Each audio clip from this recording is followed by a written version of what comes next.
अब आगे बढ़ते हुए उस खबर का विश्लेषण करेंगे जहां पर एक कंपनी के मालिक और उनकी कंपनी के विचारों में ही विरोधाभास नजर आता है। दरअसल नारायण मूर्ति इन्फोसिस के सह संस्थापक, जिन्होंने पिछले कुछ समय में यह कहा था, बयान दिया था कि भारतीय युवाओं को देश की प्रगति के लिए हफ्ते में 70 घंटे काम करना चाहिए। उनका यह मानना है कि कड़ी मेहनत और लंबे समय के घंटे भारत को आर्थिक रूप से मजबूत बनाने में मदद करेंगे।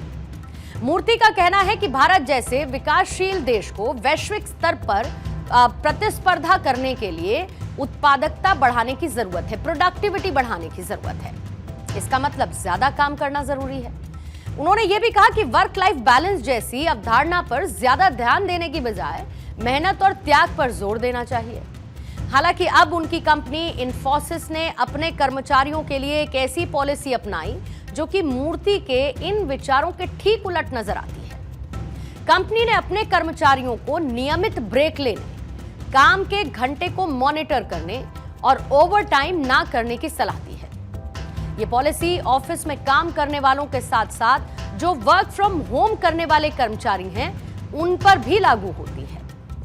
इन्फोसिस का कहना है कि कर्मचारियों का स्वास्थ्य और मानसिक संतुलन, उनकी मेंटल हेल्थ ज्यादा इंपॉर्टेंट है और जरूरत पड़ने पर सहकर्मियों से मदद लेने के लिए उन्हें प्रोत्साहित किया जा रहा है।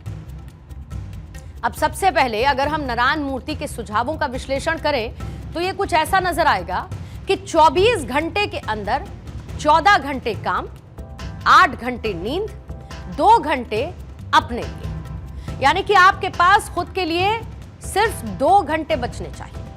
अब आप ये सोच लीजिए कि आप कमा किसके लिए रहे हैं।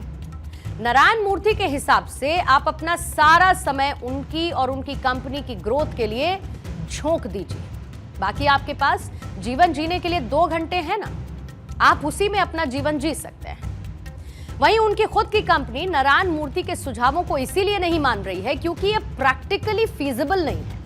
यानी ज्यादा काम करने का मतलब है ज्यादा प्रोडक्टिविटी नहीं होना, बल्कि प्रोडक्टिविटी को यह कम करता है।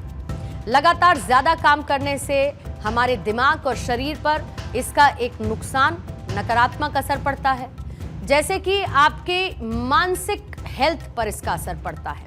मतलब आपको बेचैनी, जिसे हम एंजाइटी कहते हैं, आप डिप्रेशन में जा सकते हैं, आपकी याददाश्त पर असर पड़ सकता है, क्रिएटिव विचार आपके नहीं आएंगे, उसका अभाव आप महसूस कर सकते हैं। फिर उदासी और आत्मविश्वास की कमी, अंडर कॉन्फिडेंट हो जाना, आप फ्रस्ट्रेटेड फील करेंगे, आपको एंगर इश्यूज होंगे। और दूसरी तरफ ये तो मानसिक हो गया सर, अब शारीरिक असर पर भी अगर आ जाए तो यहां पर आपको सिर दर्द होगा, माइग्रेन की समस्या लॉन्गर पीरियड ऑफ टाइम में आप डेवलप कर सकते हैं।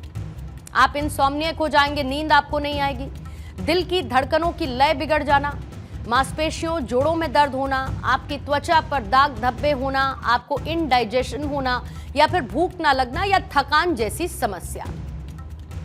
अब नारायण मूर्ति एक हफ्ते में 70 घंटे काम करने की सलाह देते रहे, लेकिन उनकी ये सलाह एक प्रेशर की तरह है क्योंकि ये प्रोडक्टिविटी को तो शायद ना बढ़ाए, लेकिन लोगों के अंदर तनाव को जरूर बढ़ा सकती है। आप जरा विदेशों के वर्किंग आवर्स से भी इस बात का अंदाजा लगाइए, क्योंकि अमेरिका में जहां पर वर्किंग आवर्स की जो तय सीमा है वो 28 घंटे है, यानी कि एक एम्प्लॉई एक हफ्ते में सिर्फ 28 घंटे काम करता है।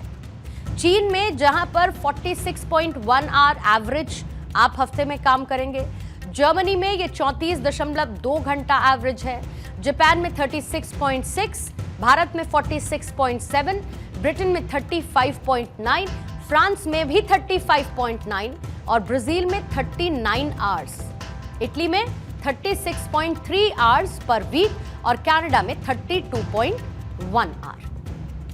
ऐसे में यह तो साफ है कि सिर्फ काम करते हुए दिखना जरूरी नहीं है, बल्कि ईमानदारी के साथ काम करना जरूरी है।